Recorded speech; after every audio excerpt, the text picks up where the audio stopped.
Hello, bonjour. Est-ce que vous êtes prête pour Noël? Est-ce que vous avez mis le sapin et tout le reste? Vous avez fait vos courses ou est-ce que vous êtes en train de, on va dire, de paniquer parce qu'il y a encore tellement de choses à faire et après-demain c'est Noël? Non, demain soir. Parce qu'ici en Belgique, on fête surtout le réveillon de Noël, mais en Hollande, c'est le premier jour, c'est le 25 et on a le deuxième jour, le 26. Et c'est aussi congé. Donc voilà, ici, moi je suis prête. Ça veut dire, les courses sont faites, ça c'est mon mari qui les a fait. Et tout le reste, c'est fait aussi, donc c'est bien emballé. Père Noël est déjà un petit peu passé, je vais vous montrer. Voilà. Oh non, est-ce que je suis encore dans le mauvais sens? Non, j'espère bien que non. Voilà, donc qu'est-ce que je voulais vous dire aujourd'hui? On est presque Noël et voilà, c'est toujours difficile, surtout quand on est invité, mais aussi quand on a des invités à la maison, on veut toujours bien faire. Mais souvent, après les fêtes, on se sent mal. Pourquoi? Parce qu'on a quand même mangé de trop ou on a bu un peu beaucoup. Et donc, je vous ai noté cette astuce pour bien passer Noël, pour ne pas avoir tout ça. Donc, il est très important que tu gardes ton rythme. Donc, ça veut dire ne pas dormir jusqu'à 11 heures ou si ton rythme d'habitude est, par exemple, tu te lèves tous les jours à 7 heures ou à 8 heures. Donc, ne reste pas trop longtemps, ne change pas trop ton rythme dans ce sens-là parce que tu vas avoir mal à la tête, tu vas te sentir pas bien dans ta peau parce que ton corps, il est habitué à un certain rythme, tu vas le changer, donc ton corps, il va avoir difficile. Donc, essaye de garder ton rythme de la journée. Aussi, si tu fais du sport et si tu vas courir par exemple ou tu fais des exercices tous les jours, surtout ne les oublie pas pendant les jours de fête parce que ton corps a vraiment besoin de ces jours-là, de rester dans le rythme mais aussi de faire du sport. Parce que quand tu fais du sport, qu'est-ce qui se passe? Tu vas produire plus d'oxygène dans ton sang et c'est beaucoup mieux pour ton corps pour récupérer des jours où on mange en général quand même un peu de trop. Quand tu es invité, tu vas chez les gens ou même quand tu invites les gens, mange quelque chose sain avant que tu pars ou avant que tes invités vont venir. Pourquoi? Premièrement, parce que tu as mangé quelque chose de sain, tu vas te sentir déjà un peu mieux. Mais deuxièmement aussi, parce que tu vas manger moins, parce que tu as déjà quelque chose dans ton estomac.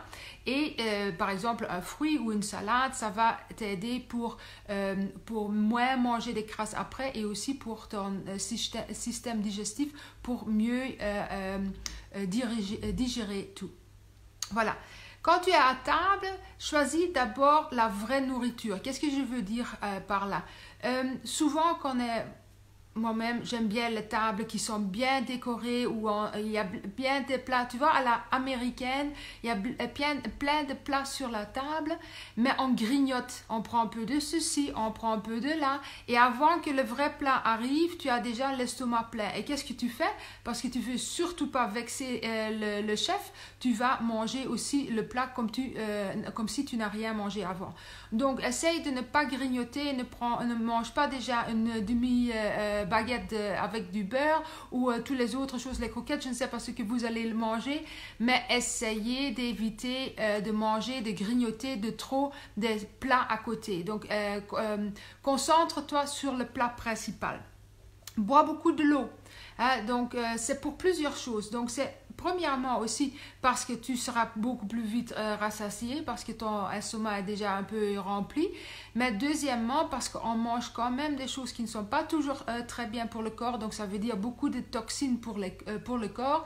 Et avec l'eau, tu vas diluer tout ça et tu vas diminuer les dégâts que ça peut faire dans ton corps. Donc, bois beaucoup de l'eau, de préférence déjà un grand verre d'eau une demi-heure avant que tu passes à table.